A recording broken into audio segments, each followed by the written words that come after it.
We are activating your unique self-discovery one show at a time.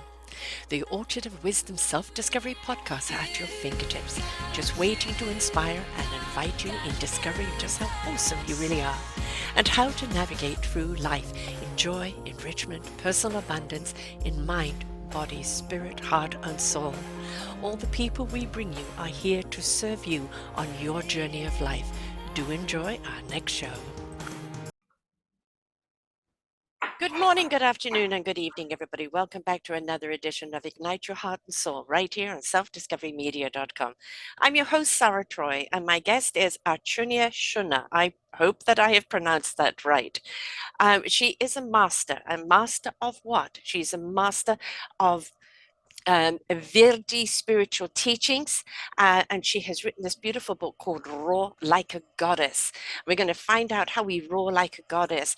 She's the female head of a 2,000-year-old Indian spiritual lineage. Shunya reinterprets and recontextualizes ancient teachings from modern times, empowering people everywhere to lead fearless, fulfilled, and enlightened lives. A revolutionary, revisionary, ancient India's primary goddess archetypes, roar like a goddess, is rallying a cry of women everywhere to awaken their true nature. Throughout the book, Shunya honors her progressive Vedic Hindu roots while breaking the shackles of tradition to bring a more modern day woman to an inclusive feminist and spirituality. Let's just get right to it. We do need a modern interpretation of it. We need something that really does ignite the heart and the souls of our young women today. We know they're on the brink of awakening, of embracing the spirit, but a lot of the times they don't know where or how. Welcome to the show, love. Thank you. What a powerful introduction. I look forward to our discussion. Me too. Now, you've been doing this a long time, so you're master of this. What did you find it hard in taking kind of the ancient perspective of it into kind of modernizing it into a way that young women today, who are far more progressive in their lives and in their thinking, rather than ancient times, that they can integrate it into their lives? Actually, the answer is it was relatively easy because the ancient stories and legends are of really empowered goddess women archetypes. Mm-hmm. And but what I found was the reason I had to recontextualize it was because over the passage of time, in the country of the origin, the patriarchal stains had crept into these Mm. original stories. So I've kind of tried to reclaim the original stuff, which probably in the ancient times, it was more matriarchal Mm. themes in India. And there was definitely a more empowered attitude not only towards the feminine gender, but actually people of non binary genders too. Ah, And because I'm a scholar of the tradition, wait a minute, I come from this really progressive tradition, but I'm not living that progressive yeah. life. And then when I came to the West, I found women remarkably free, but they were still kind of conditioned inside themselves to put themselves second or to hustle for a man's attention. Yes. And that's where I realized we need to revisit these stories. Mm. And Oh, that's where I wrote the you are book. so right, because we do, on one side, say to a woman, you are everything that you need. You are the power that you seek. You are the love, the peace, the abundance that you seek. If you have somebody that is in your life, man or woman, they should complement who you are. It's not a question of completing. Yet that still is, that big thing that hangs there, that you need a man to define, refine, and validate who you are. We don't need any of that validation. It is within us as women. The validation has to be sourced Yeah. from within. Yes. And more than our being nice and kind and generous and peacekeeping and beautiful and loving and sexual, we need to be self respecting goddesses. Yes. Self respect has to be a cardinal value. And once I have that in place, you can do everything else you want. You can hold on to your man or your Mm-hmm. partner of whatever gender, but it can't be before by quitting or not Yes. being present to this value of wait, is my self-respect, self-value, self-esteem in place or not? the goddesses of Hinduism showed that. They have their own mythology where they are second guessed and Mm, they roar with mm, power, with unapologetic pleasure. They put themselves first. And I was like, maybe it's time for us to do that, not in a selfish way, no. but in an honoring way.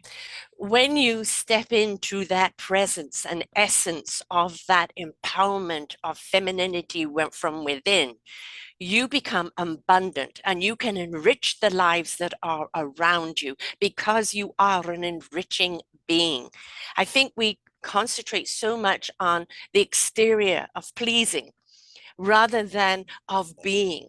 And everything that we need to be is in the essence within us that is all around us and from the divine that is us. When we embrace that and become that beautiful essence, we then become that beacon of light for other people all around us. But we first have got to take the journey from the inside out, don't we? So beautifully said, Sarah, and so eloquently too. And I have to say that I realized as I was writing the book that there is a very, I want to please, I am a Mm, nurturer, mm-hmm. I am kind, I uplift others.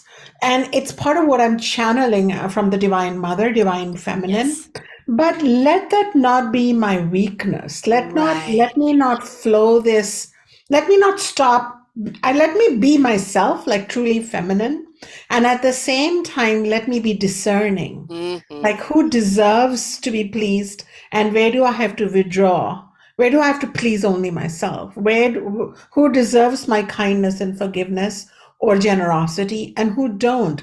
It's the scripting that's the problem. It's the Mm-hmm. unconditional blind behaviors that are the problem more than the pleasing itself. Yeah. If you were to come to my home for a cup of tea or chai, as we Indians make it, Mm-hmm.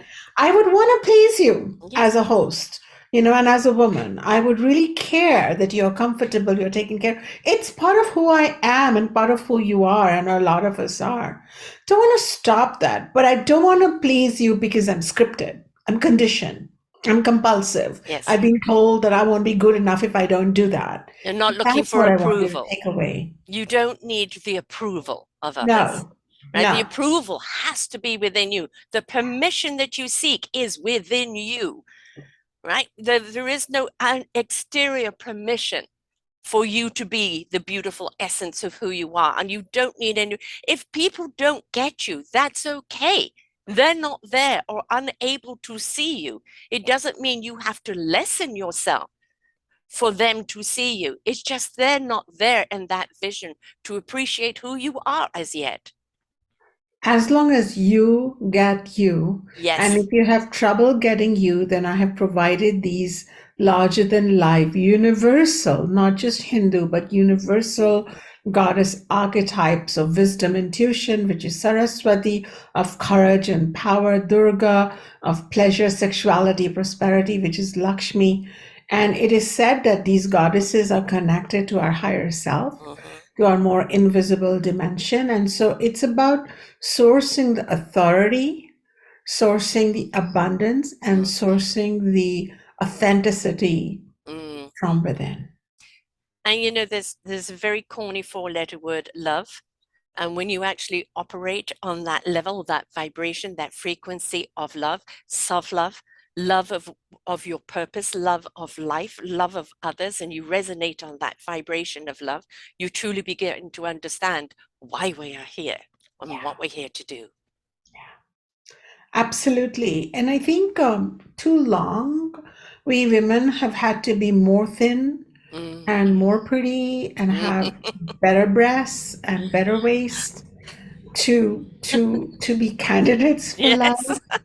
Yes. We've had to vomit, we've had to starve, we've had to disown, oh, it brings me sorrow. We've had to Yes. disown our essence. Hmm. And And we but lose ourselves. love is about self-acceptance, Yes. which then allows you to let others be self-accepting. Yes. Yes. Because when you are truly accepting and loving of self, no matter what package you come in, and I know from my own experience, my package has never been exactly what the the other party has wanted, then why are you with me if this package isn't pleasing? If you can't see the essence of me, then why are you with me? What is it that is the attraction? And I think for a lot of people, they see the essence of who you are, and I think it scares them. I think it scares them because they know that within them, they haven't ignited that heart and soul and that spirit within them yet. They know that they need to take a journey, their own self journey, in order to ignite it. And I think many, many people are scared to do so because they feel they're going to lose something they don't understand of how much they gain. They don't. And for some of us, we have this mandate to be light unto ourselves, to keep seeing ourselves because until others see us, because then we do ignite, as the word you use, a movement of greater awareness, greater self recognition, greater self responsibility. And for a long time, like in my own life, like at least in my early 30s through my first marriage, I wanted the other to see me. I Yes. fantasized how the other would see me, but they couldn't see me because I couldn't see me Mm-hmm. completely. Mm-hmm. I didn't know what I represented, what are my fundamental values, what is negotiable, what is not negotiable in my life, where does my womaning and then where does my humaning begin?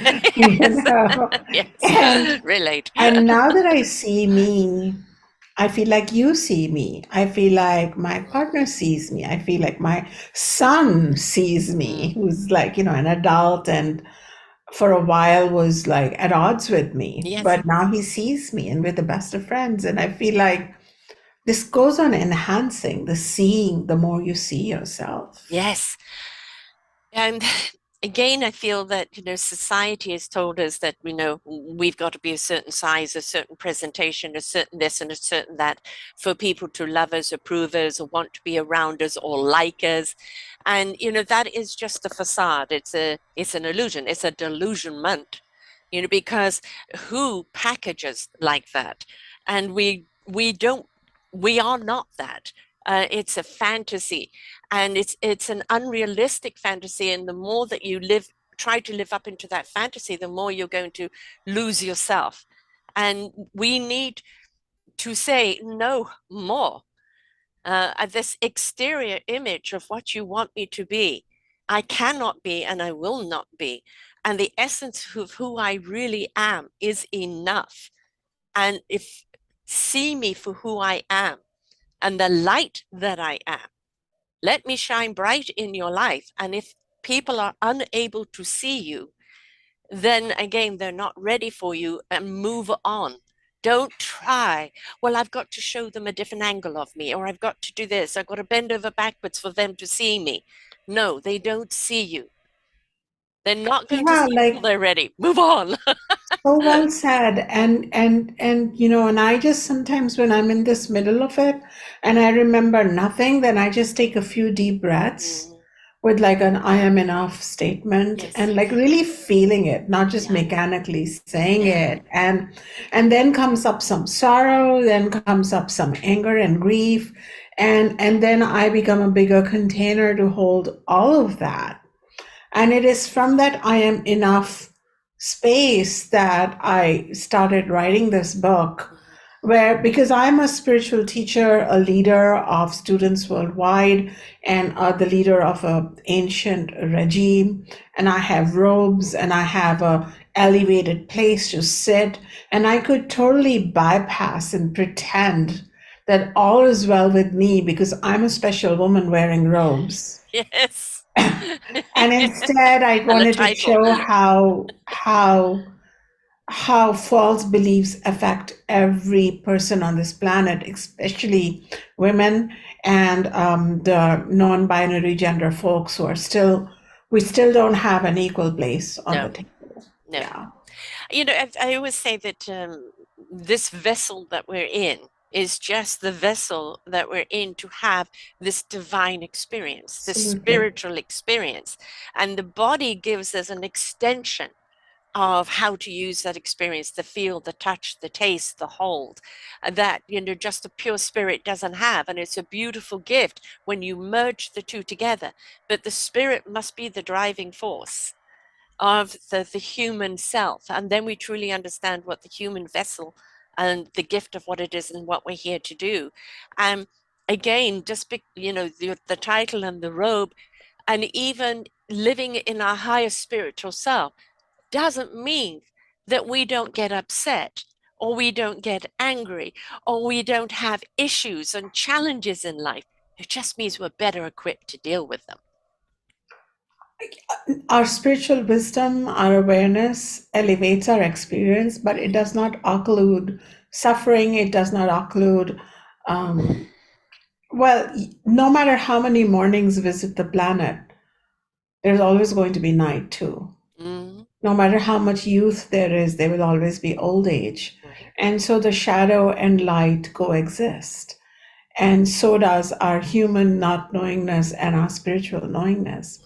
I wanted to introduce the goddess paradigm from my tradition there because I found that the goddesses are, they're not just out there thingamajigs that are like larger than life and we're just going to venerate to them.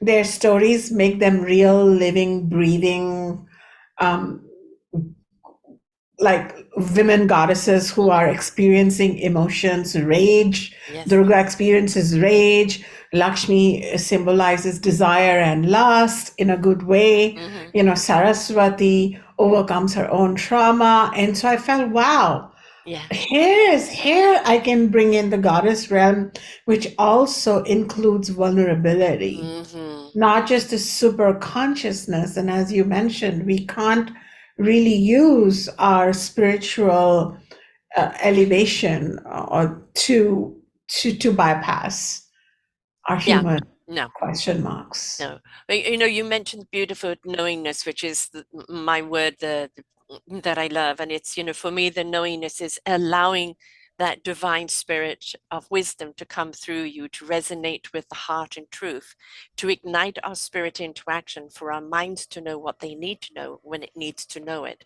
And it is that knowingness. Why do you know? I don't know. I just know. And there's a sense of peace and like a deep breath. I just know. And when you're in that state of being, it doesn't matter what hurricane is around you. You know what you need to know when you need to know it. And if we're just in mind and we're not in the wisdom, then we're going to be in a state of confusion. Yes, but, yes, but, yes, but, right? And sit on your butt, take a deep breath, and allow the divine knowingness to come through you, because then you will receive your clarity. Yeah, the analysis paralysis, overdoing it. Mm, It really is about embodiment too. And I kind of grew up in a spiritual culture that does exercise the intellect and does take us into the mind. And then also meditation helped me bypass the body. yeah, And so my contribution to my tradition is, how do I live in this body? right. How can I be the spirit, this goddess being, while being a soccer mom or being a teacher, Cohesively. Hmm. right? Being a teacher to women in the here and Yeah. now who are dealing with trauma, divorce, abuse, Hmm. suppression. Hmm. And these were the issues that were coming at me worldwide. Right. And I was like, well, how do I take the best of my tradition and make it sensible and applicable to today? And that's what became the roar. And the roar is kind of symbolic of owning our true voice, Yeah. our true opinion, and declaring our presence, like declaring Yes. our authority. Because when a lioness roars, there is no question No. mark, is she? You better pay attention. Yeah.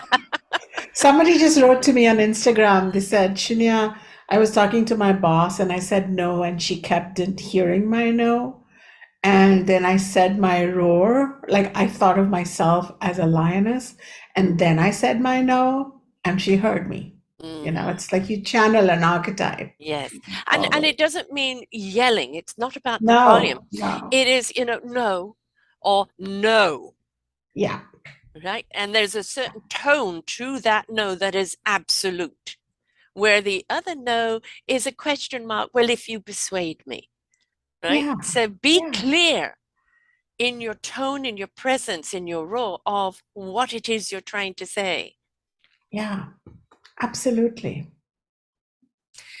That empowerment, again, as I said, so many women are needing the permission to do so. And there's so many women who've given themselves permission, but now they're navigating this new role of being the empowered woman, the woman that has opened up to spirit, the woman that is stepping into the meaningful purpose, the woman that is stepping into self.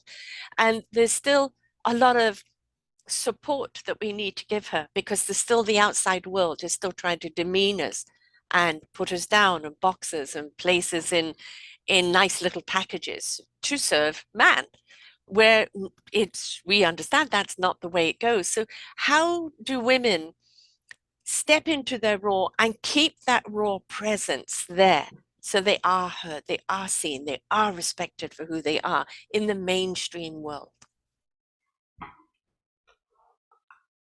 Couple of answers come to me in response to your inquiry, very meaningful inquiry. Yeah, it's like the man is pushing us behind, and then also we're pushing ourselves behind Mm, because we have internalized those beliefs over centuries, and now there's very clear evidence of trauma and beliefs passing from our mother's womb to us. It's in our DNA. All yes. the shrieks of the women burned as witches, or little Mm, girls killed just because they had a vagina, not mm-hmm. a penis. And we have that humbling in us. And I see a lot of young women, the millennials, the Z generation, like really out there. And yet, when I talk to them, they're broken inside them. And I realize that while we've made progress, we Yes. can't really make progress until we have this clarity, not just in our clothes or lifestyle or our freedom with sexuality, but all the way to our emotions and thoughts where we have sovereignty. And Mm, that's my former book is called Sovereign Self, because it was about the emotional sovereignty, which still these young, free, expansive lifestyles of modern women doesn't have emotional sovereignty.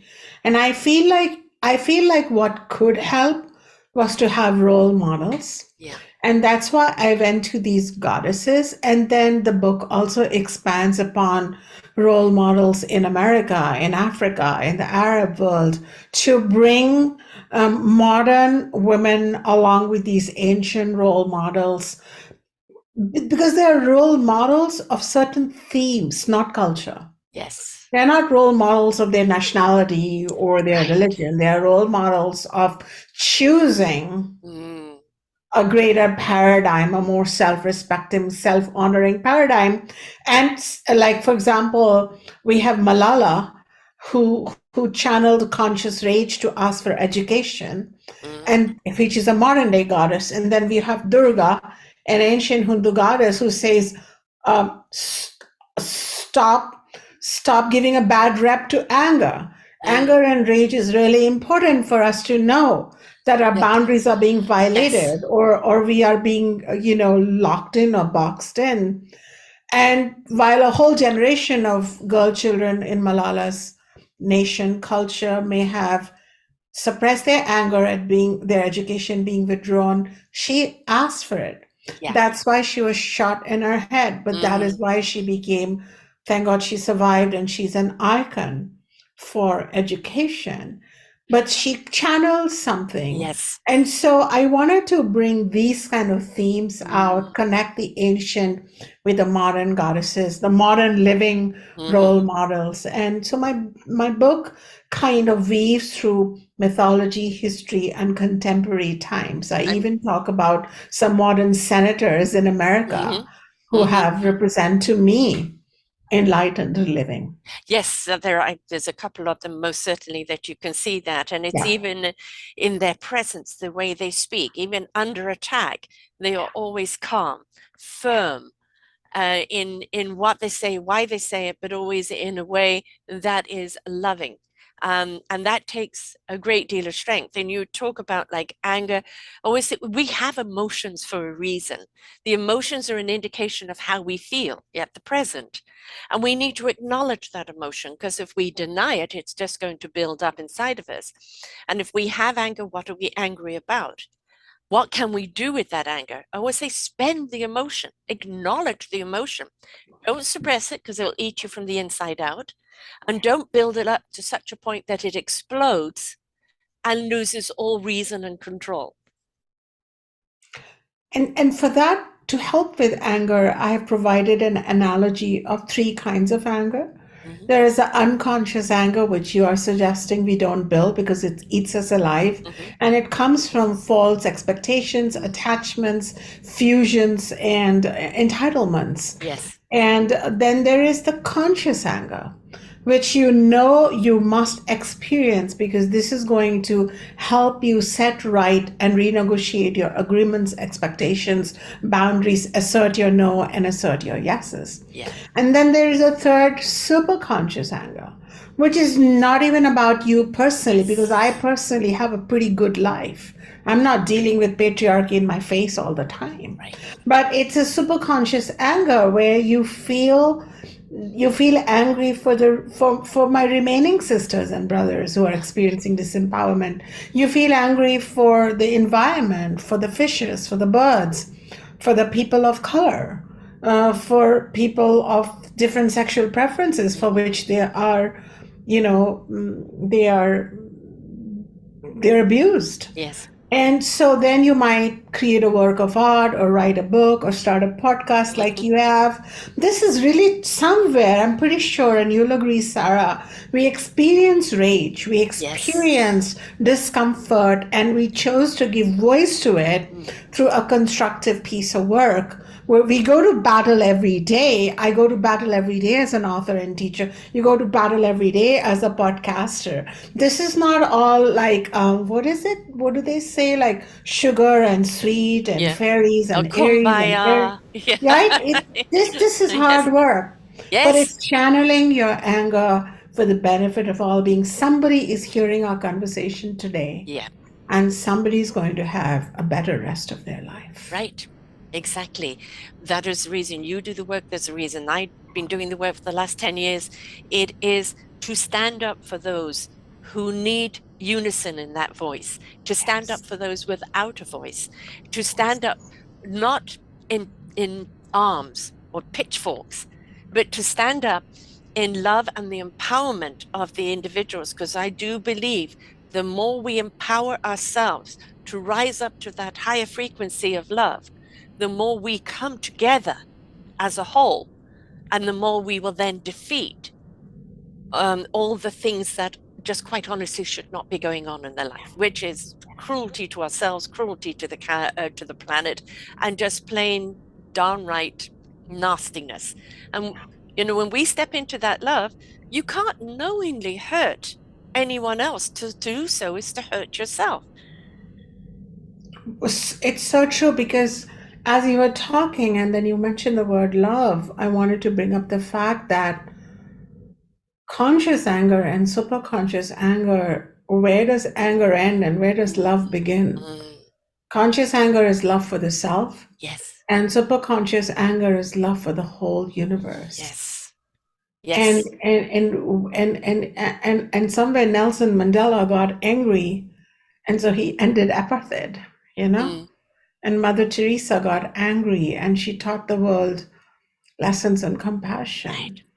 Yeah. We have to have, people have got to understand that the anger in violence is not going to resolve anything. The anger advocating for love is going to have a bigger voice. It's a bigger invitation. I believe inspiration begets invitation. When you inspire others, you're inviting them to step up and be a part of that chorus, be a part of that collective that wants to find the solutions, that wants to come together with other people in that loving voice. But the moment you step that anger into a state of me against them, or I'm right, you're wrong, because even the people who do wrongful acts are doing it out of pain, or doing it because they don't know anything else, or sometimes choose not to know anything else. All we can do is be there and ignite those heart and souls of people who know that there's more out there and they want it.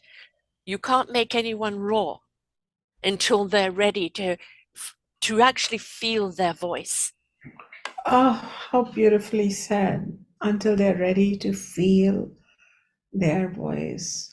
And talking about anger in Roar Like a Goddess, I talked about like what is anger's purpose then? It is definitely not to incite violence No. because violence is a whole choice. Yes. After anger, you can choose to be silent. After anger, you can choose to walk away. After anger, you can choose to begin a diet. Like anger is more of an urgent information system that cannot be ignored by you. And it's An felt in the activation, mind.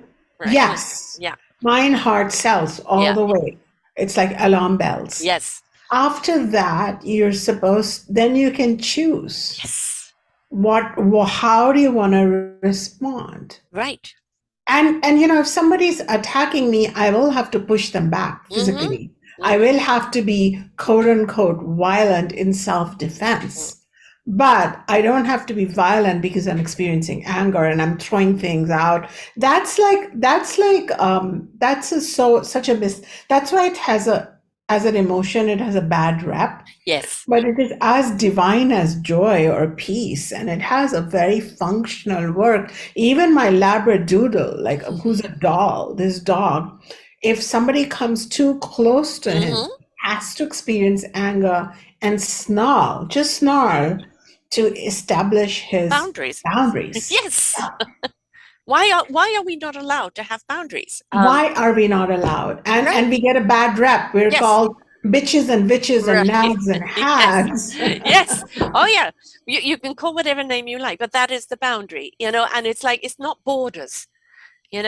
Borders closes off from each other. The boundary is if you come to me in a loving vibration, I am open to receive. If you come to me with anything other than a loving vibration, I cannot trust your intent.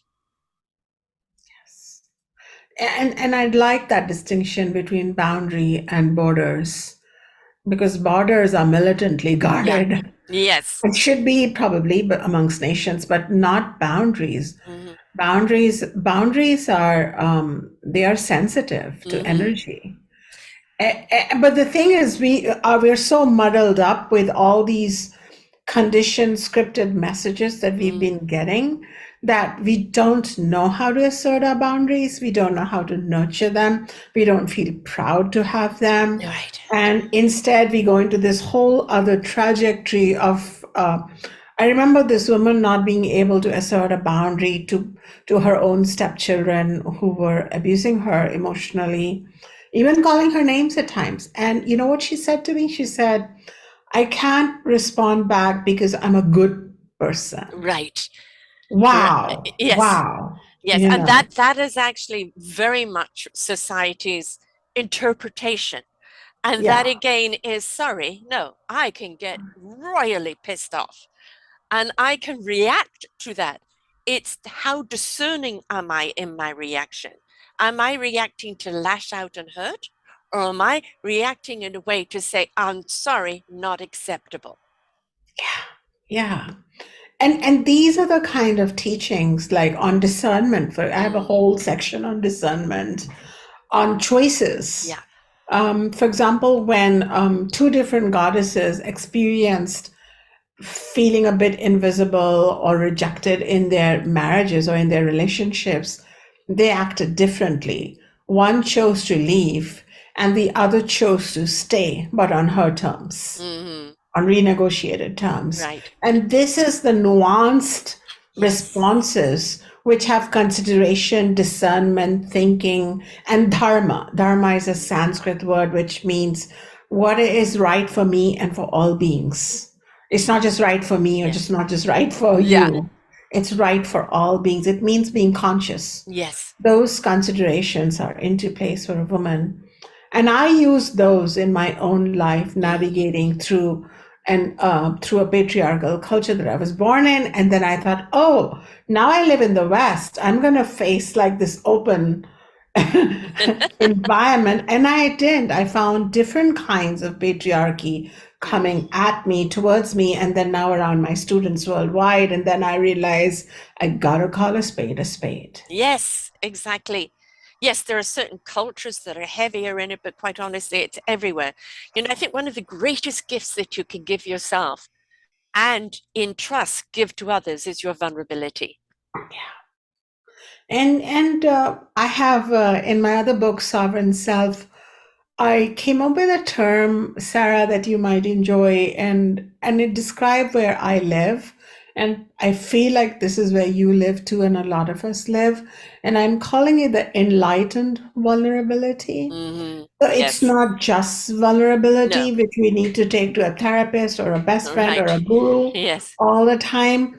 We bring light to it, we hold it, Yeah. we nurture it, and we proudly still, it's ours. Yes. Yes. Yeah. And I like that you've put the enlightened in front of it because Mhm. my vulnerability means that I am open to the purpose of my essence. I am open to the experiences I must experience in order to um, increase that essence in its ability to help others. And it still has its own boundaries in that in vulnerability. If you can give that vulnerability to other people in trust, that for them to take your beautiful essence and its beautiful vulnerability, which again, it's not weakness, it is not weakness. That vulnerability I'm talking about is the willingness to be soft in your strength. The willingness to be soft in your strength. Quotable quote, Sarah. People mistake softness and think it's weakness. Softness is just your approach. I can be the first person to fight for the injustice, but that softness, especially to oneself, builds our own strength. And we want to put a line between the two. And it, you know, a woman who roars isn't in a state of roar all the time. She's got to be in that state of beautiful softness and vulnerability for that roar to be able to come out when it needs to come out. Yeah. And that's why the book is about roar. The tagline is to roar with power, Yes. and then with abundance, Mm, prosperity, and yes. with pleasure. Yes. You Yes. know? Yeah. Pleasure. Yeah. Yeah. I mean, Yeah. again, that's another thing about being a spiritual being is all of a sudden pleasure has is got nothing to do with it. No, you know, this I have another show genre called sensual expressions, and it's, yes, there's some shows that are on sex on there, but the sensuality of our senses, where everything we touch, taste, and feel within us is heightened. It heightens all our beautiful sensuality, that everything we touch and everything we feel so much more abundantly. But then people go and take it into something sordid rather than something beautiful. And, the spiritual tradition that I represent has only been represented by men, Hmm. although the women seers were the first to contribute to it thousands of years ago, and then Yes. somewhere men only took over. And what is celebrated, as in the Christian church, as in Hinduism, Buddhism, is celibacy, Yeah. being holier than thou. I, when I came into a position of leadership, I realized either I'll have to fake it or I'll have to just speak the truth and become the new way. Yes. And so, one of the themes that I have across all my books, three of them, is around integrating sexuality with spirituality. Yes. Yeah. So, Yes. It's a totally different experience. yes. And Yeah. one that when you do experience it, you'll go, what have I been missing here? You know, it is and you know, again, that sexuality and your sensuality doesn't have to be a physical interaction. No. No, it's not just some sensuality, and even sexuality is not just an experience during love making. It's Right. happening at every level through your Yes. senses. And the whole universe is making love in that sense. Yes. When you wake up and the sun rays are falling on you and Yes. the birds are chirping, and it's beautiful.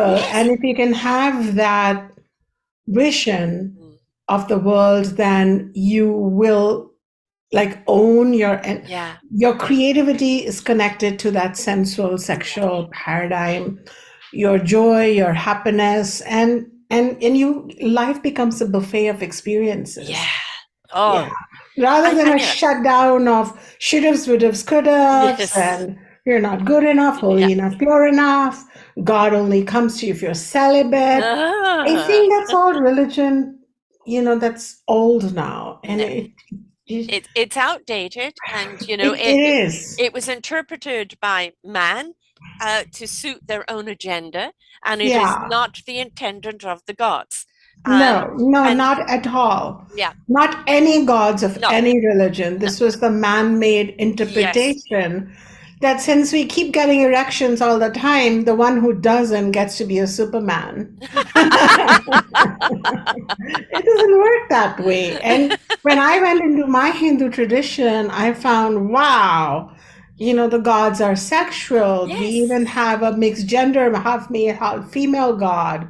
We have a special goddess of sexuality Mm, called Rati, who enjoys the orgasm with you. And I'm yeah. like, I'm going to talk about this stuff. Yes. Why aren't we I talking about this But more? this is, I've always felt that I came to this planet many, many, many eons ago. And in fact, I kind of even remember what species I was and how I felt before I took the human form. And at that time, there were these kind of gods that you were talking about. And our role here was to help humans ignite that spirit, that soul, and live in that presence of being. And then I feel it became more of a competition and more of a control and misinterpretation and got lost in, translation, so to speak. But I feel that now the universe is saying we have to awaken you. We have to bring back that truth, that love, that essence and senses of who you are for you to step into that higher plane, not only for the benefit of human beings, but actually for the survival of the planet and humanity on this planet, and which also has a ricochet on the universe.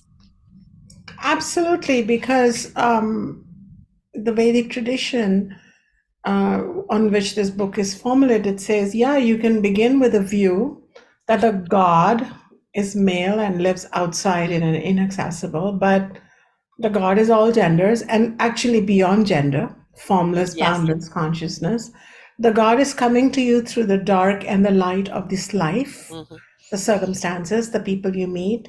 And then God dwells within you too. And God here is the great omniscient dimension, the great amazing, power.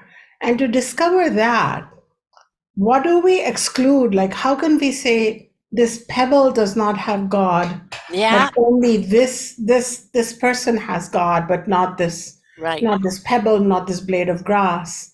So then we start living in a sacred universe. Yes. And then how can you leave yourself out of it? You can't just be a biological body that's aging and about to die. Yes. A You're humanoid. Yeah. definitely a spirit then. And Yes. Yeah. we come back in the great circle to what we were looking outside, and we find that within. And for me, that God essence and that we're all made out of universal particles. We are all energy. Yeah. And we're all signatures of that energy. And the pebble has just as much life in it as we do. It just uses that energy in a different way. And when we step into that higher energy, then we truly actually understand that higher essence of living. And the low vibrational energy is the one that perpetuates into anger, into violence, and is is quite honestly doing themselves such a disservice. So we don't feed that, because again, we're here as human beings to make a choice. What experience are we here to have in this human body to elevate our essence, And that is to raise that frequency, raise that energy into that higher, the love plane of self, of living, of everything that we do in life, all our beautiful, meaningful purpose, and to switch that on in each other and just see that wonderful energy just grow and grow and grow into such a beautiful Northern Lights experience where, where it is so transcending that we really start to be a human spirit and not a human with spirit. Yeah, I totally am on board with the evolution of consciousness. And there are these human humans, and but there are these subhumans who look humans. Yes. Because their consciousness is cruel, divisive, uh, and just not like, they're not worthy. They don't Mm, have the milk of human kindness in them, as Shakespeare said. mm. They look human, but they're subhuman. Yes. After all, there are the rapists, the malevolent people, the racist and all those. Yeah. The And low then we have the vibration. humans who are like, people like us who are trying to be ethical, kind, considerate, sensitive, and do the inner work. And then each one of us is aspiring, as you said, that's a good word, human spirit or spirit humans, to Mm, really merge into that. yes. And we all have an inner inclination, but it becomes more and more active for some of us. Some of us who are part of this podcast right now. Yeah. You and I and our listeners, we yearn. We can't give words Yeah. to it, Yeah. but we No, yearn. Yeah, there haven't been the words for it. And the thing is, it gets to a point where it doesn't need words. You either understand or you don't. you You don't. feel it or you don't. When it gets to that point where you can't find the words for it, then you know you're there. Now, quickly on your other books, you've got the Avida Lifestyle, Wisdom, you've got Sovereign Love, and of course, this new book, Raw Like a Goddess.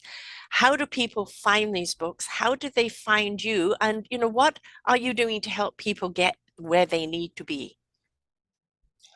Well, my website is easy to remember, awakenedself.com, and they will find my books and courses and trainings there. And I have now, like every other spiritual teacher, I do have social media handles. And I'm sure you'll type my name in your show notes, Acharya Shunya, on Facebook, Instagram, Twitter. They can find me there. And yeah, I'm now um, easily accessible thanks to technology. And you work with people from anywhere in the world? Are there courses, are there conversations, or how do you work with them? So I have my own podcast, Shadow to Self, where I really should invite you as a guest because you're such a beautiful um, Thank you. spirit human. Um, but I have lots of courses and trainings, and thanks to technology, people from the whole world Yeah. can join me. And sometimes we meet in person for retreats in different parts of the world, Mm, but really it's the online ongoing teachings and different courses that I provide and that are something people can access. They are self-paced. At the same time, they get to meet me from time to time and my assistant teachers for some deeper nitty-gritty training. right. And yes, it's lovely when you can actually meet person to person, but the beauty and the gift of being able to do online, once you actually have a signature of somebody, that energetic signature, their connection is made. It doesn't matter if it's through an apparatus or whether it's in person, that energy connection has met and merged. And so it's just a question of how do the energies dance and how do they help each other, right? I agree with you, and I was an old school in terms of wanting for a long time to have the students sit in front of me, and I actually had a foundation in Berkeley, California, where people would come. But then the school started bursting at its seams, Mm-hmm. and then because my books got out and there were students from all over the world, we decided to get onto the technology bandwagon. And I'm so happy I Yeah. did that because the souls I have met Yeah. And what these souls feel as a result of meeting me and studying with me is it's a Yeah. game changer. Yes. And I Exactly. think the universe and the universal power, the all pervading great power, known by different names to different cultures, wants us to now collect over the virtual waves and ultimately impart and partake truth. Yes. Uh, make this world a smaller place where to understand it doesn't matter Mhm. what the culture is, it doesn't matter what the Yes. language is. We are all connected, and connected is how we're going to save us as a human race, how we're going to save the planet, and how we're going to keep that universe still harmonious. So it is up to us. No one from outer space is coming to save us, but although they are nudge, nudge winking us, that lies within us. And it just means you have to awaken to that higher conscience, to step into it and be that beautiful person who discovers their role. Who discovers their role indeed. So it's awakenedself.com. Awakenedself.com. Wonderful. Thank you so much for being here. I'd love to have you back again. I also have a colleague I know who's going to be champing at the bit, wanting to interview you as well. And keep your voice out there, because the more we keep inviting, inspiring and inviting, the more we awaken, and the more people step into their beautiful essence, and the more it benefits every single one of us on this planet. So thank you for the work that you're doing and for becoming the goddess yourself. So thank you Thank so you. much. And to everyone else out there, remember, the roar is inside of you. It's not anger, it's not shouting, it's the true essence of you speaking out in a way that everybody hears you. Until next time, bye for now. We hope that you enjoyed the show. Find all of our shows on selfdiscoverymedia.com under podcasts or self-discovery-media/shows. And for all our current shows, go to What's New. We are supported by you, the audience. You'll see a nice big shiny blue button for one-time donations, or follow us on Patreon and you will be able to support us there. We enjoy bringing you such wisdom. And the next show will be up in just a moment.